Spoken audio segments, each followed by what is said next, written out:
If it weren't for your pension, we wouldn't even need you here.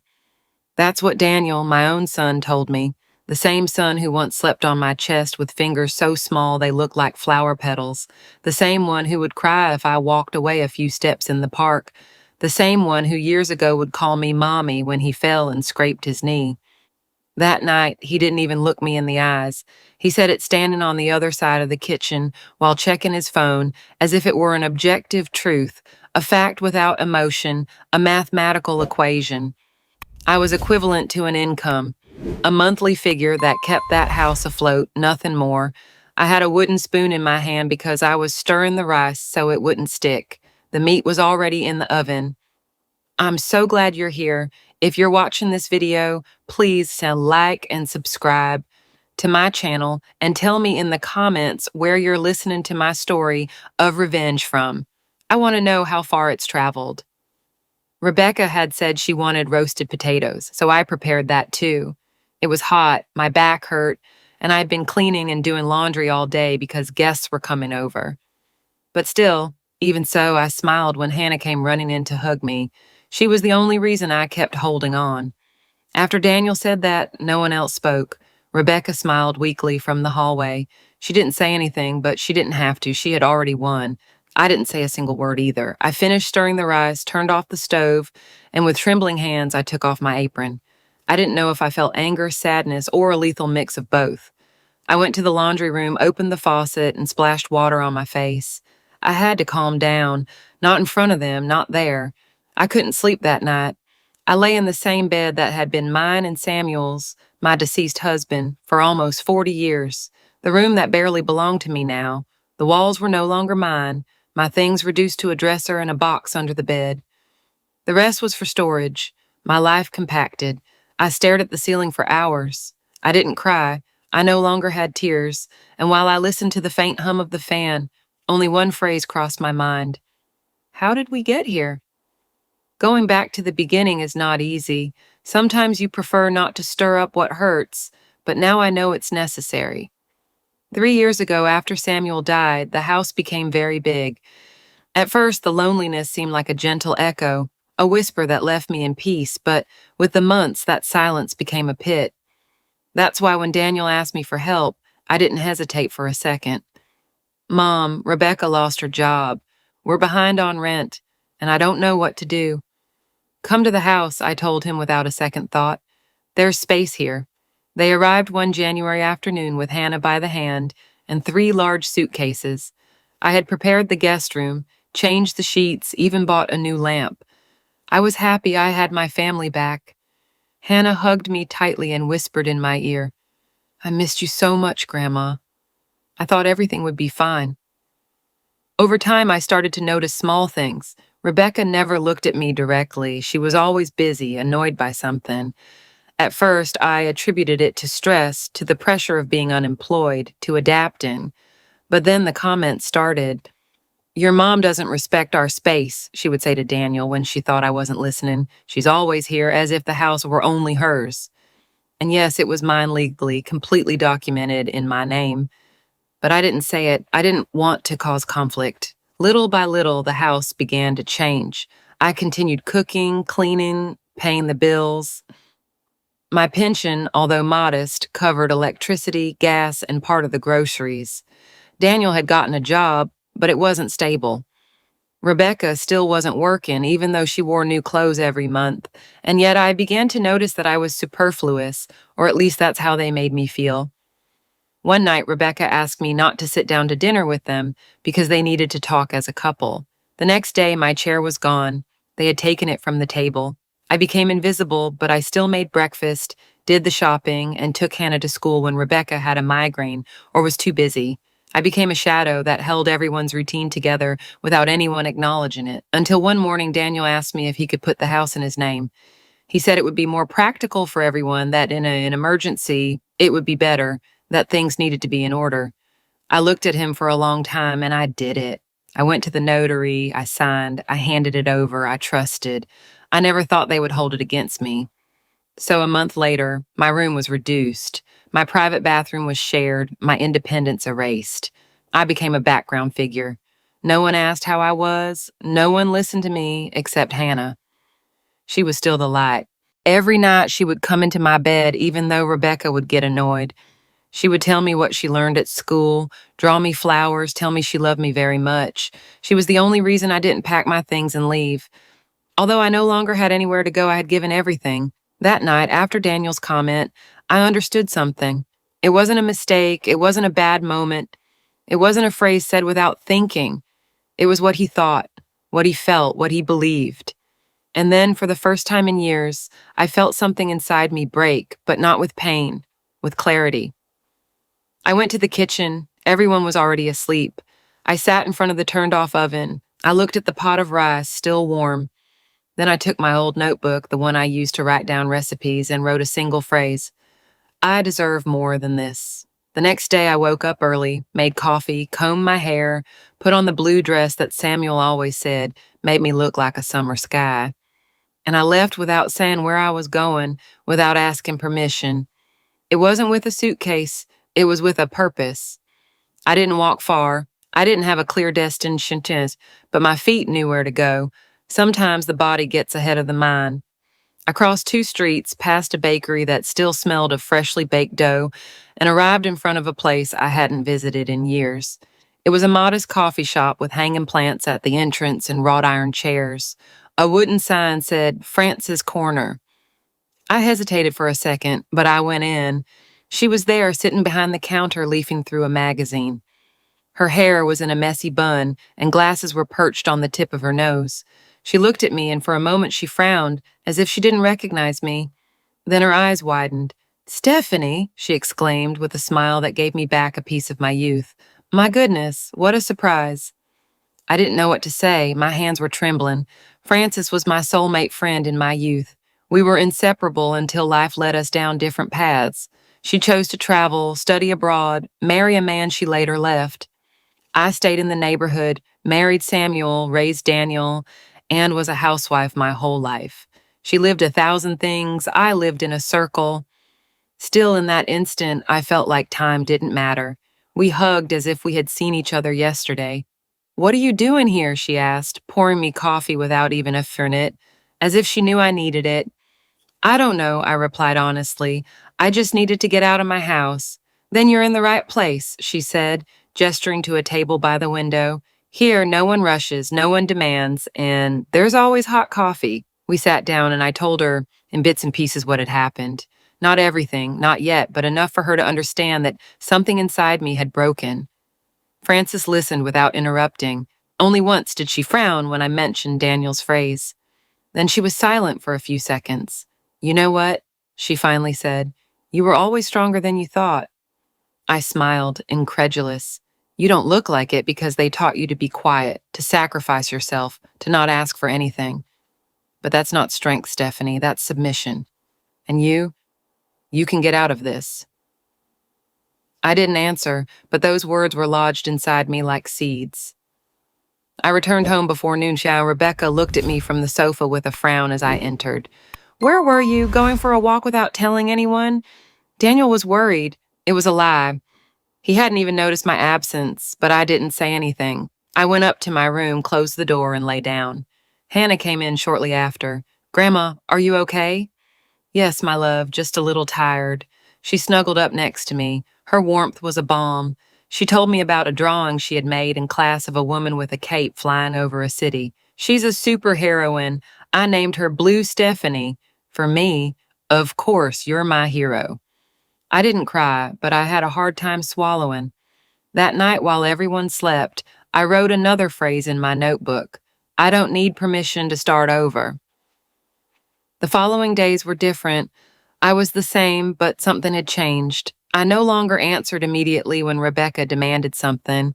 I no longer rushed to set the table or wash the dishes as soon as they finished. It wasn't rebellion, it was dignity, small acts of resistance that no one noticed at first. One Thursday afternoon, I returned to the coffee shop. Frances was waiting for me with a tray of cookies and 2 coffees. We sat on the terrace. She told me about her travels, how she decided to open the place after her divorce. She did it with her savings and a small inheritance. She showed me old photos. We laughed a lot. I felt alive. Why don't you come more often? She said. You could even help me with some recipes. I know you're a wonderful cook. Working here? I don't see it as work. I see it as regaining control. I returned home with a mix of excitement and fear. That night, as we had dinner, I mentioned casually, I was at a friend's coffee shop today. She offered me to help her with the cooking. Daniel didn't look up. Rebecca did. Working at your age? Yes, why not? Because you don't need to. You already have a pension. Besides, who will take care of Hannah when we're not here? Hannah is 12 years old. She can walk to school by herself, and I need something for me. The table fell silent. No one supported me, but they didn't forbid me either, so I went back to the coffee shop. The first few days I felt clumsy, slow, out of place, but Frances encouraged me. She taught me how to use the cash register, how to make coffee with the new machine, how to organize the display cases. She even let me decorate a corner with antique objects I had saved from home. A grandfather clock, a set of teacups inherited from my mother, a vase with dried daisies. Customers curious about that nostalgic space began to arrive. I served them with a smile. I felt useful, visible, valuable. One day I met Omar. He came in with a slow step, a cane in hand, and a polite smile. He ordered a tea with honey and sat down to read the newspaper. He came back every Thursday. Sometimes we talked about books, other times about politics.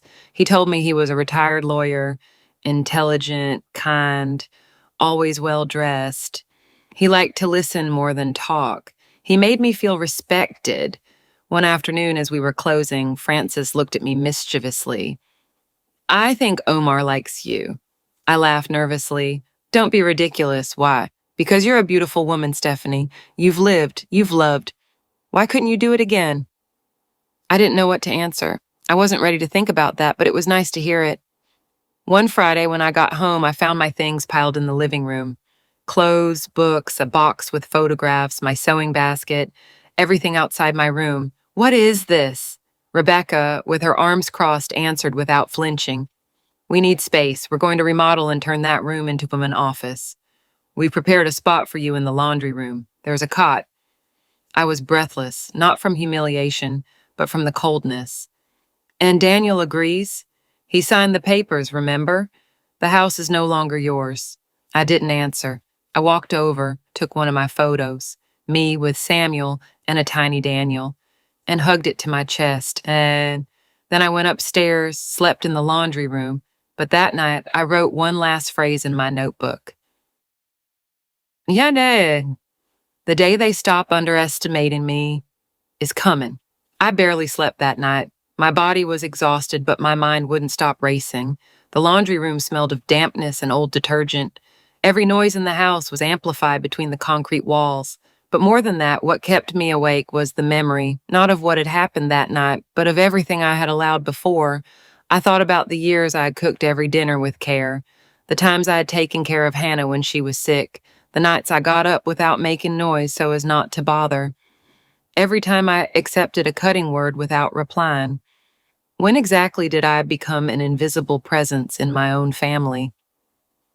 The next morning, I showered early and dressed as usual, in my favorite blouse and an embroidered scarf my mother had given me years ago. Rebecca didn't even look at me when I left the house. Daniel locked himself in his study, claiming an urgent video call. I didn't have breakfast. I wasn't hungry. I walked to the coffee shop feeling a weight in my chest that I couldn't shake. But as soon as I opened the door to Frances' corner and heard the little bell, something inside me settled. Frances immediately noticed my expression. What happened now? They kicked me out of my room. I'm sleeping in the laundry room. She stopped cleaning the coffee maker and stared at me as if she wanted to make sure she had heard correctly. What do you mean they kicked you out? That they need space. They're going to turn my room into an office. Frances took off her apron with a dry movement and approached me. You can't keep allowing this, Stephanie. This is not normal or fair or human. It's your house. Legally, I don't have a right to anything anymore. Maybe, but morally they don't have the right to treat you like that. We were silent for a few seconds. Then she took my hand. There are ways to defend yourself. I know someone who could help you.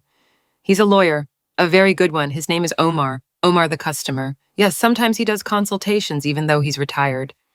He doesn't charge. He does it because he believes in justice. I don't know, Frances. I don't want to take this to that level. And what level do you think this is? Sleeping among rags and buckets, seeing your things piled up as if you were garbage.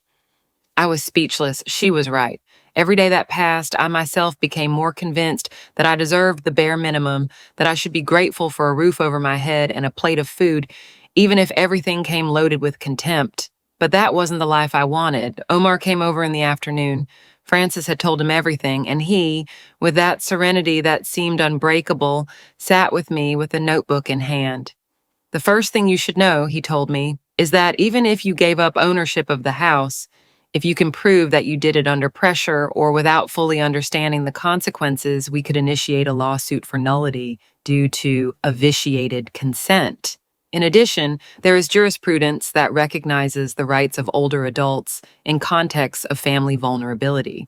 What does that mean in plain English? That if we can show you suffered manipulation or emotional abuse, you could get your share back or at least secure a dignified space in that house or a compensation. I looked at him incredulously. And how do you prove something like that? With witnesses, with your notebook, for example. If you keep a record of what has happened, that can help. And if Hannah is on your side, I felt a knot in my stomach. I didn't want to get my granddaughter into this, but I knew she was already in it just by loving me. I thanked Omar and promised to think about it. That night I returned home, determined to talk to Daniel. I waited for Rebecca to lock herself in her room and found him in the kitchen pouring a glass of water. I need to talk to you right now. No, Mom, I'm tired. No, now, because if I don't talk, I'm going to get sick. Daniel turned and looked at me as if he didn't recognize me. What's wrong? Everything that's happening hurts me. It hurts me that I gave up my house, my memories, everything I built for you. And now I sleep in a corner as if I were an intruder. It's not like that. Yes, it is, and you know it. I didn't ask for anything in return. I just wanted to be close, to be useful, to take care of Hannah. But you took me out of my room as if I didn't matter. Daniel clenched his jaw, not saying anything. After a moment, he left without replying. The next day, I sat with Hannah in the yard. She had a storybook with her, but she noticed I was distant. What's wrong, Grandma? I need to do something important, my love, and maybe I need your help. Her eyes lit up. Anything you want. Could you write on a piece of paper how they treat me here? I know you've seen everything. She looked down. Is it for a lawsuit? Not necessarily, but I need proof to protect myself. Hannah nodded slowly, then she hugged me. I don't want you to leave. I won't leave without a fight. In the following days, Omar and I began to work in silence. He taught me how to document every fact, how to speak without my voice trembling, how to look someone in the eyes without lowering my head. Francis supported me with everything. Flexible hours at the coffee shop, advice, and above all, companionship. I never felt alone in that process. One afternoon when I got home, I found my sewing basket thrown on the floor, some needles broken, the thread scattered, my scissors rusted. It was my most cherished object. I picked it up carefully. I went upstairs without saying a word. And that night, I knew the decision was made. The next day, I took all my papers to the coffee shop. Omar reviewed them carefully, then looked up. We're ready. Just tell me when you want to start the process. Now, Anne. Then, get ready, Stephanie, because once you start, there's no turning back. I looked at him firmly. I don't want to go back. We filed the lawsuit on a Friday morning. Omar personally delivered it to the corresponding court and explained that now we had to wait for the formal notification to Daniel and Rebecca. Despite the firm step we had taken, I returned home with a knot in my throat. I felt divided. On one hand, proud of having taken that step. On the other, devastated by the idea of facing my own son in court, but there was no turning back. It wasn't revenge, it was dignity. The following days passed in a heavy silence. I didn't say anything, and they didn't either. Rebecca continued to walk around the house as if floating in her own world, organizing things, giving subtle orders to Hannah, ignoring me completely. Daniel avoided making eye contact with me. Only Hannah stayed close, sitting by my side every night with her books or simply in silence, holding my hand. One afternoon, while I was making tea in the kitchen, I heard the doorbell ring insistently. I went to open it. It was a court officer. Daniel came down when he heard the voices and stood motionless when he saw the man with the envelope in his hand. Daniel Carter? The officer asked. Yes, court notification. You have a deadline to respond. He handed him the envelope, had him sign a receipt, and left. The silence that remained was like a crack in the middle of the house.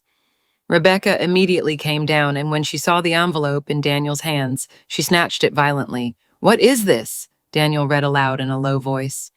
His lips were tight. "It's from Mom. She's suing us." Rebecca looked at me as if I had just spat in her face.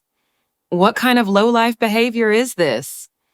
"It's self-defense. I'm not going to keep quiet anymore." She laughed scornfully. "And what do you think you'll accomplish? Take the house from us?" "No, just get back my right to live with dignity, to not be invisible, to not be treated like old furniture." "This is a betrayal," Daniel suddenly yelled. "After all we did for you, what did you do for me? Take my room, turn me into a burden, use my pension as if it were your own." Hannah appeared behind them without anyone noticing her. She had heard everything. She slowly approached and stood by my side. "I support her, Dad." Daniel looked at her, surprised. "What are you saying?" "Grandma doesn't deserve this. I've seen how you treat her. It's not fair." Rebecca let out an incredulous laugh. "Perfect. Now the kid is against us, too." Daniel looked down. He didn't answer.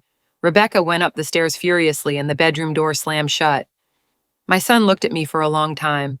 There was no hatred in his eyes. There was something worse, a shame. "Was this necessary?" "Yes," I replied calmly, "because I tried everything else before. I talked, I endured, I made myself small, but you didn't change, and I no longer want to disappear." Daniel said no more, so that night the house was quieter than ever, as if something had broken, and we all knew it couldn't be repaired. The following days were of constant tension. Rebecca behaved like a stranger. She would forcefully brush my shoulders when she passed by. She would leave doors open so the noise would reach the laundry room where I slept. She changed the meal times. Sometimes they didn't serve me anything, but it no longer affected me the same way. I knew I also had to write that down, to document it. Every offense was transformed into evidence. Omar accompanied me to the first hearings. Listening to my story in front of strangers was both humiliating and liberating. At the same time, I told everything: how I gave up the house out of love, how they relegated me, how I slowly lost my place. Hannah wrote a letter that was presented to the judge. Her words were so pure, so honest, that even the judicial secretary had to look away. My grandma has always been there for me. She took care of me when no one else could. I saw when they left her out, when they stopped talking to her, when they pretended she didn't exist. I don't understand why someone can treat the person who gave us everything like this. I read it aloud to Omar in a calm voice. It was then that I understood that my granddaughter had more courage than many adults. I smiled at her from the stand. She, sitting in the back row, returned my gaze with shining eyes. In parallel, Frances became my support. She gave me strength when I wanted to falter. She reminded me of who I was before all that. One day she took me for a walk in a nearby park. She told me about her life, about how she traveled alone at 50, about the decisions that distanced her from her family, about the wounds and scars that were hard for her to heal. Freedom doesn't come all at once, Stephanie. It's built and it hurts. But when you reach it, there's no turning back. That phrase echoed in my head. One morning we received a notification that a conciliation hearing would be held. It was the last chance to reach an agreement without a sentence. I went with a heavy heart. Omar explained that if Daniel accepted, we could set a written agreement: a private room, free access to the house spaces, respect, and a proportional part of the pension for me. We waited in the small room. They arrived late.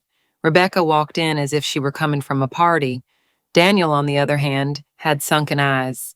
When the mediator explained the conditions, Rebecca stood up indignantly. "This is blackmail." "It's an agreement," Omar said, "and it's voluntary. No one is forcing you. But if you don't sign it, we will go to a sentence, and there the judge will decide." Daniel swallowed. He looked at me. For a moment I thought he would accept, but Rebecca touched his arm, whispered something, and he looked down. "We don't accept." The mediator nodded. "Then the trial continues."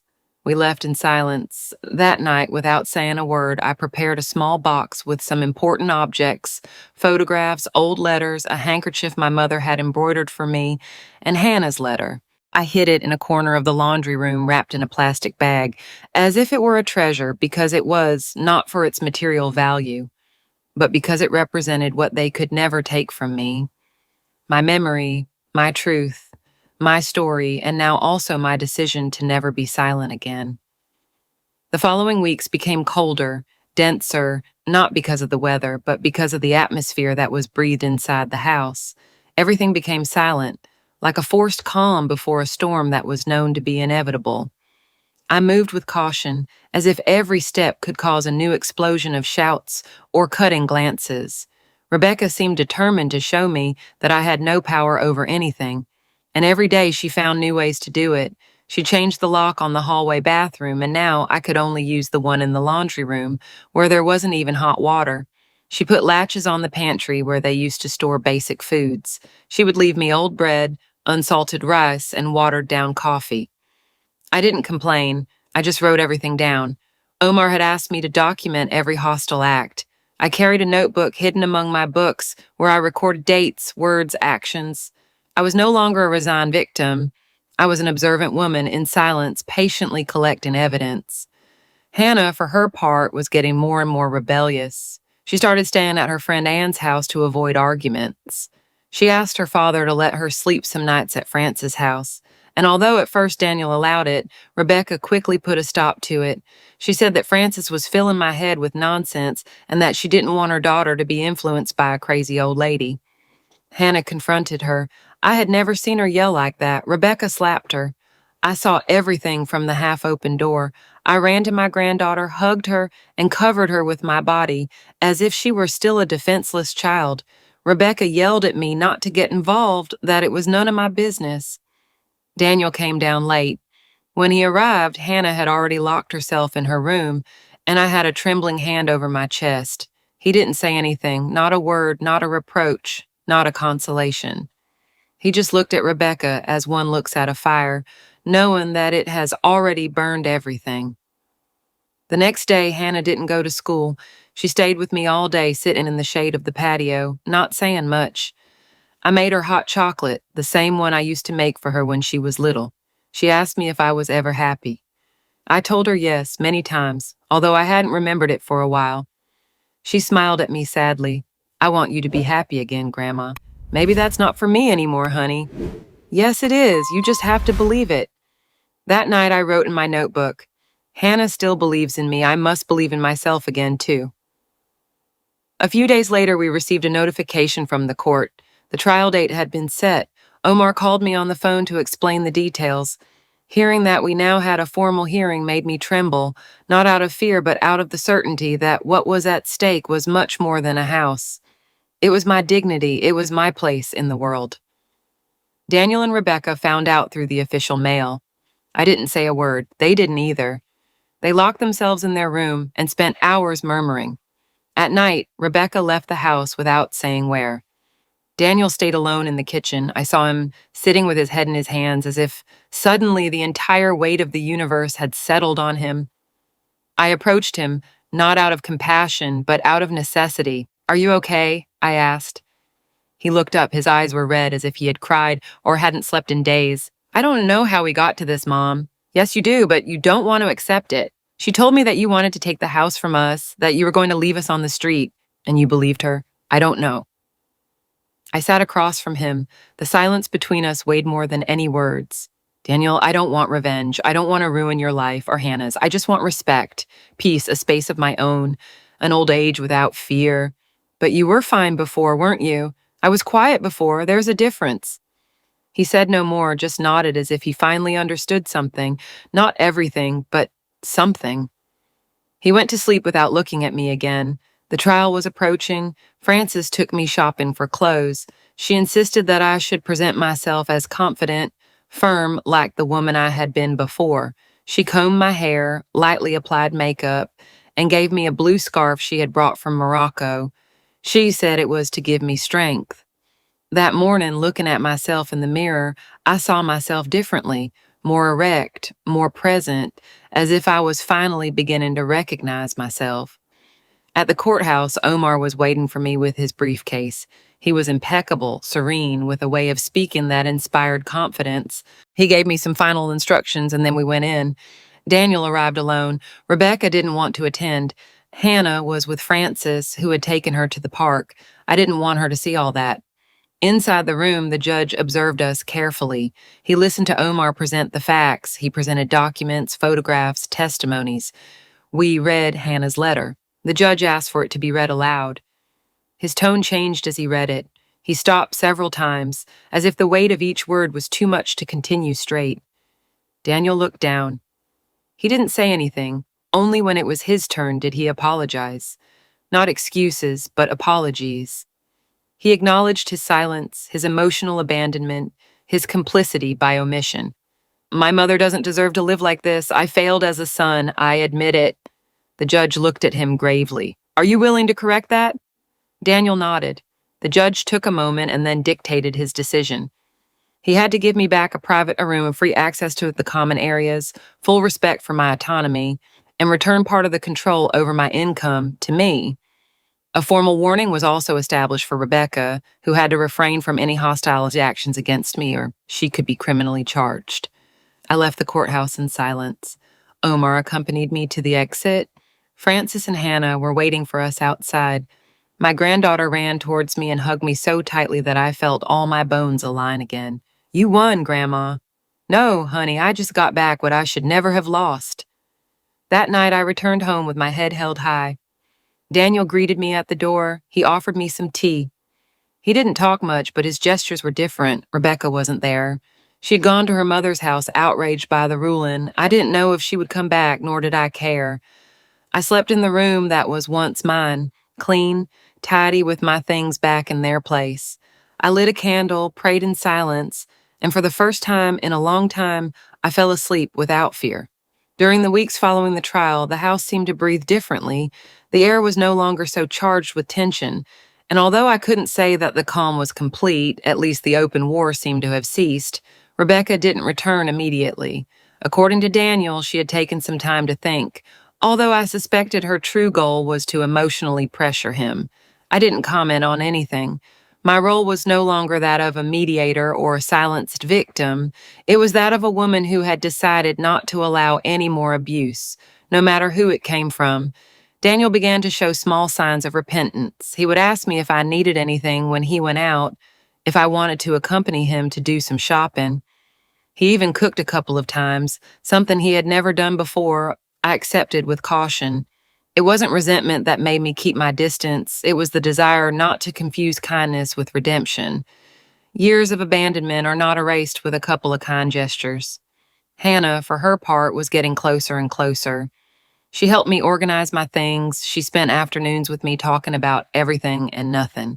She would ask me to tell her stories from when her father was a child, and as I recounted the good memories, I was also rebuilding the broken parts of my own past. One afternoon, as we were having coffee on the patio, she told me something that resonated with me. I used to think that adults couldn't change, that if someone was selfish or cruel, they would stay that way forever. But you changed, Grandma. You became stronger. Maybe I didn't change. Maybe I just went back to being who I was before I let myself be extinguished. Then I can change too, right? I took her hand. Her gaze had a depth I had never seen before. It was the look of a girl who was beginning to understand the complexities of the world. I told her yes, that we could all change, but that first we had to have courage. She already had it. A week later, Rebecca returned. She entered the house without greeting anyone, with her lips tight and her gaze low. Daniel hugged her as if nothing had happened. I didn't say a word. She passed by me as if I were invisible. In her mind, she still resisted the idea that I had won something. She was convinced that her power was untouchable. But now everything had changed. Every time she tried to impose something, Daniel would stop her. Not with force, but with a firmness he hadn't had before. He told her that things had changed, that she had to respect the limits that the law and coexistence had established. Rebecca looked at him with contempt, but kept her words to herself. She knew that any false step could turn against her. The tension returned to the house, although in a more subdued way. Rebecca no longer yelled or confronted me directly, but she left small provocations. Dirty dishes on purpose when she knew I needed them. Abrupt channel changes when I was watching something on television, whispers on the phone, where I was clearly the topic. I wrote everything down as Omar had taught me, but not for the purpose of reporting, but as an exercise in clarity. Having a record helped me not to fall into doubt, into that emotional trap that had caught me so many times in the past. One night I heard a loud argument between them. Rebecca was yelling at Daniel that he was no longer the same, that he was letting a bitter old lady manipulate his life. He replied with a phrase I never thought I would hear him say. "She's not manipulating me, she's reminding me who I am." After that, there was a long silence, then firm steps and a door that slammed shut, violently. The next day, Rebecca had left again. I watched everything without intervening. It was as if the conflict no longer belonged to me. It was between them. I was on the sidelines, and that sideline was freedom. Omar called me to see how I was. I told him that the situation at home was tense but bearable. He asked me if I had thought about moving. I told him yes, many times, but that I still hadn't found the right place. He offered to help me look. He said he knew a couple of residences for older adults that weren't nursing homes, but active communities with workshops, activities, and above all, independence. The mere idea scared me at first, but then I started to think that maybe I deserved to have a space where I didn't have to measure every word, every step. That night, Hannah heard me talking on the phone and asked me, "Are you going to leave?" "I don't know yet. What do you think?" "I think you should do what makes you happy, but if you leave, I want to visit you every weekend." I hugged her. Her maturity, her loyalty moved me. She was the reflection of everything I had tried to sow in this family. And although in many aspects I had failed, in her there was a seed that had germinated. Days later, I received an unexpected call. It was my younger sister, Letty. We hadn't talked in years. She told me she had heard what had happened, that she had found out from a mutual friend who had seen the publication of the court ruling in the legal bulletin. She asked me if she could come visit me. I accepted with reservations. We had unfinished business, old wounds that never quite healed, but something in her voice sounded genuine. When I saw her cross the threshold of the house, I felt a mix of emotions: nostalgia, mistrust, tenderness. We spent the whole afternoon talking. She apologized for not having been there. I confessed that I had also distanced myself out of pride. Between tears and laughter, we remembered our childhood, the summers at our grandmother's house, the mischief with our cousins. It was a necessary reunion. She reminded me that despite everything, I still had roots. I still had someone to count on. Letty offered me to stay a few days at her house to take a break. I said I would think about it. When she left, I sat in the rocking chair on the patio. The sun was setting, and the sky had that golden and orange tone that seemed to promise something. I didn't know what, but something. At that moment, I felt a deep certainty. I didn't have to stay where I wasn't welcome, not out of stubbornness or pride, but because I deserved something better. Sometimes the bravest thing is not to fight to stay, but to decide when to leave. And although I still wasn't sure when that day would be, I knew it was approaching. As I entered the house, I saw an old photo of Daniel and Hannah in a dusty frame. I took it, cleaned it, and placed it on the mantelpiece with care. Then I went to sleep in peace, for the first time in many years, in true peace. After Letty's visit, something changed inside me. It was as if that conversation had removed a layer of old dust that covered my memories. I began to understand that the problem was not just the relationship with Rebecca or even Daniel's emotional abandonment. It was something deeper. It was the habit of making myself small so as not to bother, of being silent so as not to create conflicts, of postponing my own desires to maintain a fragile family balance. I no longer wanted to live like that.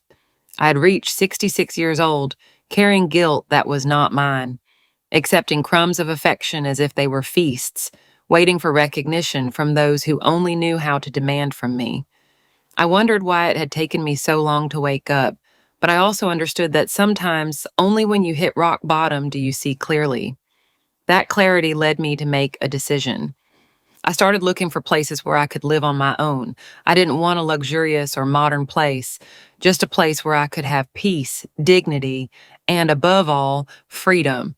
I spoke with Omar. He sent me several options. I took my time to see them. One in particular caught my attention. It was a small apartment complex adapted for independent older adults, with gardens, a community library, and art workshops. It wasn't a retirement home. It was a living space designed for people who, like me, still had a lot to do, to learn, to feel. The mere fact of imagining myself there caused a mix of nerves and enthusiasm. I told Hannah. She looked at me in silence, and then, with tears in her eyes, she hugged me. She told me she was proud of me, that she always thought grandmas were there to take care of others, but that now she understood that they also deserved to take care of themselves. That night, I slept with a new serenity. I no longer dreamed of the past. I dreamed of the future. Rebecca returned a few days later, this time with a more contained, almost neutral attitude. Maybe she had resigned herself to the new dynamic. She didn't try to argue with me or impose her presence, but she didn't get closer either. It was as if I no longer existed in her world. She watched me with suspicion, as if she didn't understand what I was still doing there, so calm, so at peace. But that didn't matter to me, and I no longer feared her. Her contempt had lost its power over me. She was a woman without power when she couldn't manipulate, and that consumed her. Daniel began to show interest in my decision to move. At first he seemed confused, as if he didn't understand why I wanted to leave now that everything was calmer. I explained that it wasn't to run away, but to grow. That one also grows at 66, that it wasn't abandonment, but a way to honor my history, my wounds, my process. He had a hard time accepting it, but he didn't prevent it. He offered to help me organize the move. I politely declined. I wanted to do it my way. In parallel, I received an invitation from Anne to attend a literary gathering at the Cultural Center. I decided to go. When I arrived, I was surprised to see so many women my age sharing stories, readings, poems. I felt like I was part of something. For the first time in a long time, I wasn't just Daniel's mother or Hannah's grandmother. I was Stephanie, and that was enough. At the end of the event, one of the coordinators approached me to invite me to participate in a memoir writing workshop. I hesitated, but I accepted. Writing was something that had always attracted me, although I had never dared to do it. I sat in front of the blank page and began to write my story, not with hatred or sadness, but with pure and painful truth. And as I wrote, I felt that the words were washing my soul. Each page was one more step towards my liberation. One Saturday afternoon, while having tea with Hannah, I told her that I had chosen the apartment where I wanted to live. I showed her the photos. Her eyes sparkled. "When are you leaving?" she asked with a lump in her throat. "Soon, Ned. I want to organize everything calmly. Can I help you decorate your new home?" "Of course, my love. It will be our project." That complicity was a balm. We began to plan together the colors of the curtains, the type of plants for the balcony, the paintings for the walls. We laughed as if we were building a magical castle, and in a way, it was. A few days later, I received an unexpected call from Frances. She was in town for a medical appointment and wanted to see me. We met at a coffee shop. When I saw her, I was moved. It was like reconnecting with a part of me that had been suspended in time. She listened carefully as I told her everything I had been through. She congratulated me on winning the lawsuit, on the decision to move, on the courage to break the cycle. She told me that many women live for decades trapped in oppressive family dynamics, that I was an exception. I didn't know what to answer. I didn't feel special. I just felt fed up, but I understood her point. Most people stay silent. I couldn't anymore. When I returned home, Rebecca was waiting for me in the kitchen. She looked at me with a mix of defiance and annoyance. Without mincing words, she told me, "So you're leaving?" "Yes," I replied calmly. "Soon. And you're planning on taking Hannah with you, too." "No, no. Hannah is your daughter. I'm just taking my freedom." She let out a dry laugh. She gave me a sharp look. "Don't think this makes you a better person. Abandoning the house is just another form of cowardice." I was silent for a few seconds, then I looked at her with firmness. "I'm not leaving out of cowardice. I'm leaving because I finally understood that I don't have to stay where I'm not wanted. That's not weakness, it's dignity." She left without replying. I sat down to catch my breath. The scene didn't hurt me. It didn't make me angry. It confirmed that I was doing the right thing. The next day, I started packing my things. Hannah helped me enthusiastically. We separated books, photos, memories. In each object, there was a story, but I no longer clung to them with sadness. It was a necessary detachment. A part of me was saying goodbye to this house, not as a physical place, but as a symbol of what I had tolerated for too long. Daniel would come by occasionally, watching in silence. I noticed that it was hard for him, but he also respected it. One night, when he saw me organizing my papers, he came up to me and said, "I know I wasn't the son you deserved. Don't punish yourself, Daniel. What matters is what you choose to do from now on." "Are you going to forgive me?" "I don't have to forgive you. I just want you to be better. For yourself, for Hannah." We hugged. It was a short, clumsy, but real gesture. Everything was ready. All that was left was to set the date. I sat down and wrote a list in my notebook of things I wanted to do in my new life. Learn to dance tango, take painting classes, visit small towns, read all the books I had put off, dream at my age as if I were 20, because the soul doesn't age when you nourish it. And then I understood that the end of one stage was not a tragedy. It was an open door, a new story to write, and this time I would be the protagonist from the very first line. The morning I moved dawned gray, but not rainy. It was as if the sky respected my moment, accompanying me in silence. I woke up early.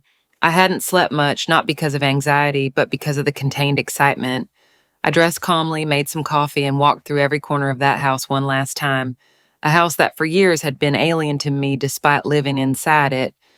Each wall seemed to whisper episodes that now dissolved like smoke. I didn't feel sadness. I felt a sense of closure, as if I were leaving a stage after performing a role for too long. Daniel appeared at the dining room door with swollen eyes. He didn't say anything. He hugged me. I caressed the back of his neck like I did when he was a child. We didn't need words. Hannah arrived shortly after with a bright smile. She was carrying a plant in her arms that we had chosen together for my new balcony. It was a ficus, robust, green, intense, strong, as I wanted to feel. She carried it proudly as we got into the car that would take us to the new beginning. Rebecca didn't say goodbye. I didn't see her that morning. I didn't hear footsteps or doors, as if silence were her last word, and I didn't need it. Her absence no longer hurt. It was part of the relief. The journey was short. Hannah talked nonstop, making plans for the next weekend. She wanted to stay with me, meet my new neighbors, decorate my reading nook. I listened to her with a swollen heart. That girl had been my anchor in the middle of the storm. Thanks to her, I remembered who I was. We arrived at the complex in the middle of the morning. The building had a modest entrance flanked by flowering bougainvillea. The doorman greeted us kindly and handed me the keys. As I crossed the door of my new home, I took a deep breath. Everything smelled of fresh paint and possibilities. Light came in through a large window, illuminating the space with a cozy warmth.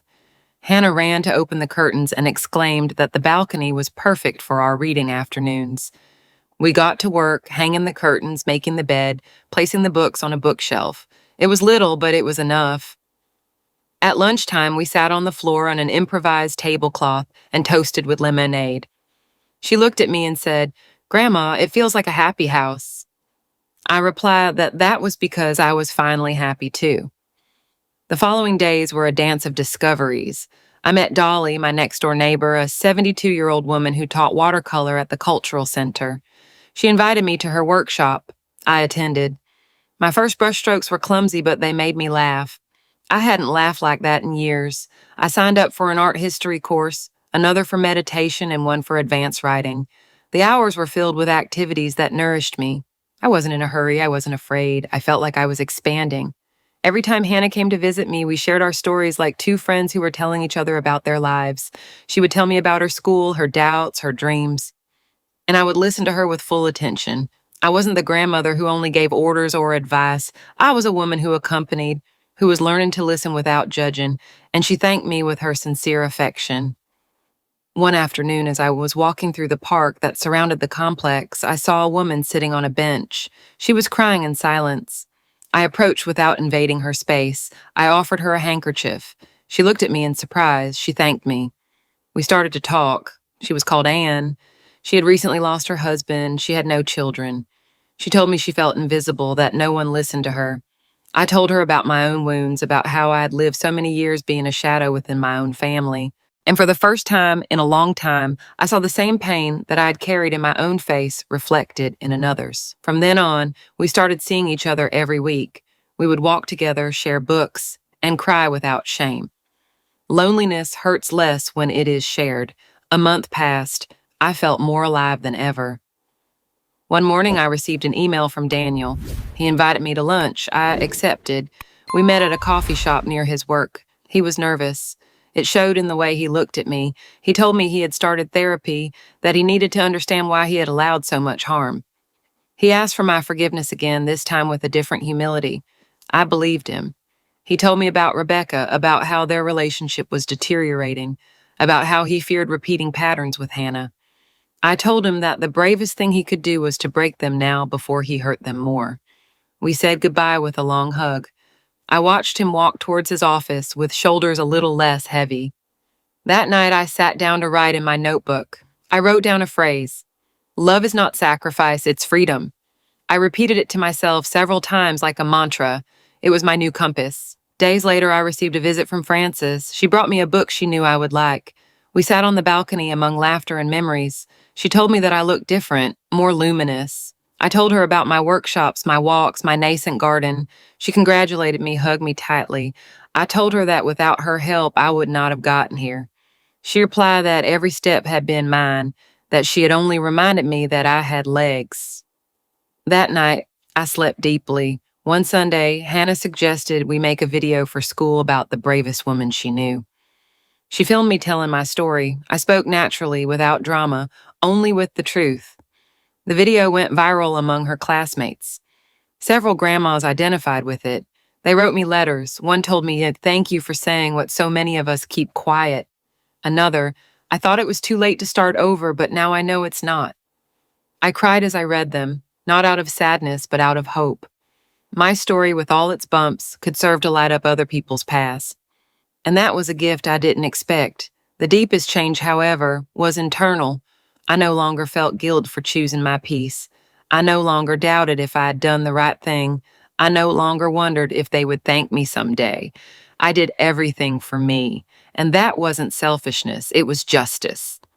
Every morning I looked at myself in the mirror and recognized myself, not as the perfect mother or the ideal grandmother, but as a woman who survived her own story, who rewrote it, who made it hers, completely hers. One afternoon, I received a call from Hannah. She was crying. She told me she had a strong argument with her mother, that she felt misunderstood.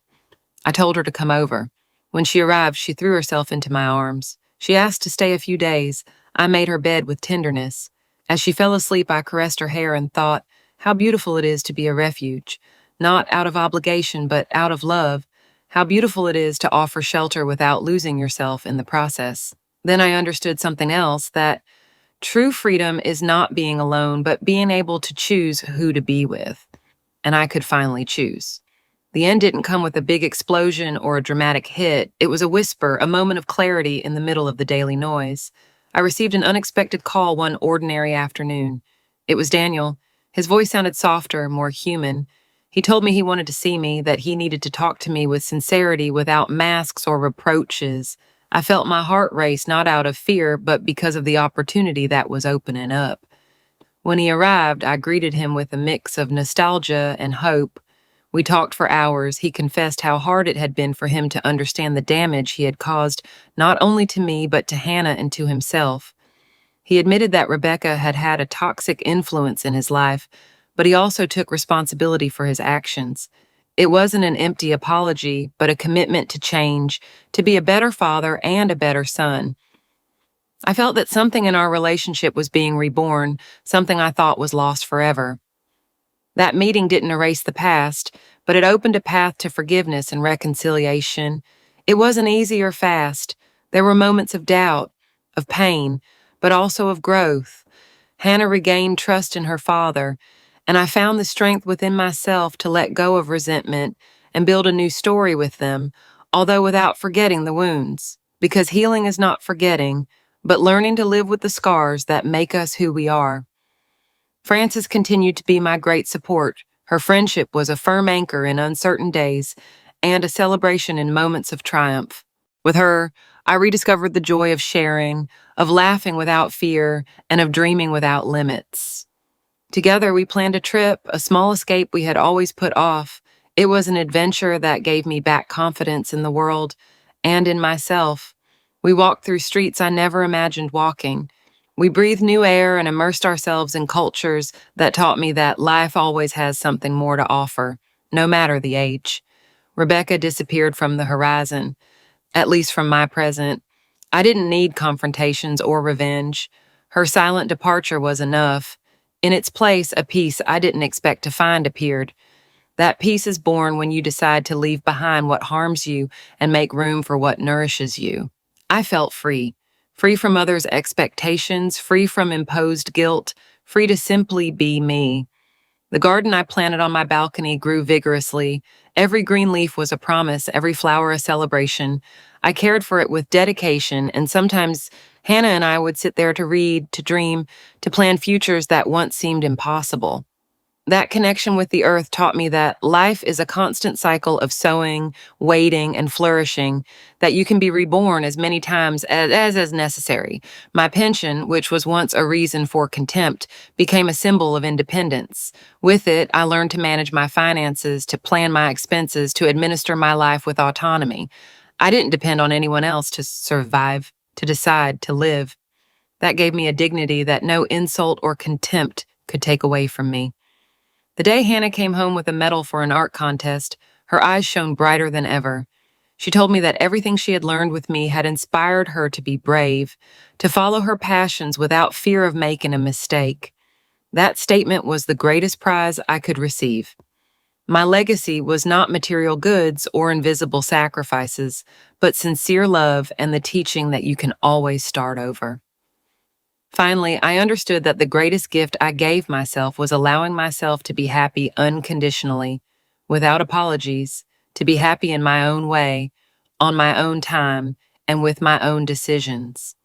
That happiness was my silent revenge against those who doubted me. I didn't need to prove anything to them. My life spoke for itself. Thus, in this new state, I built a home that was truly mine, a space where laughter replaced tears, where light conquered shadows, where love manifested itself in simple but powerful ways, a home that didn't depend on titles or possessions, but on the inner peace I had cultivated with so much effort. And as I write these words, I know that my story is not unique or perfect, but it is real.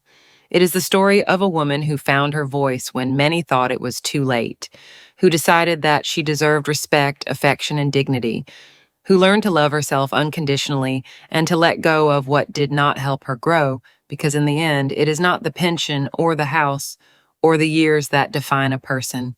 It is the ability to reinvent oneself, to get up again and again, to move forward with an open heart, ready to receive the best that life can offer. No one will ever be able to take that away from me. Did you enjoy my story? From which city are you listening? Let's meet in the comments. I'm really looking forward to hearing your thoughts. If you like the story, you can support me by sending a super thanks, which helps me continue bringing you more stories. Thank you sincerely for your kind support. On the screen, you'll find 2 more live stories that I highly recommend. There is so much more waiting for you on my channel.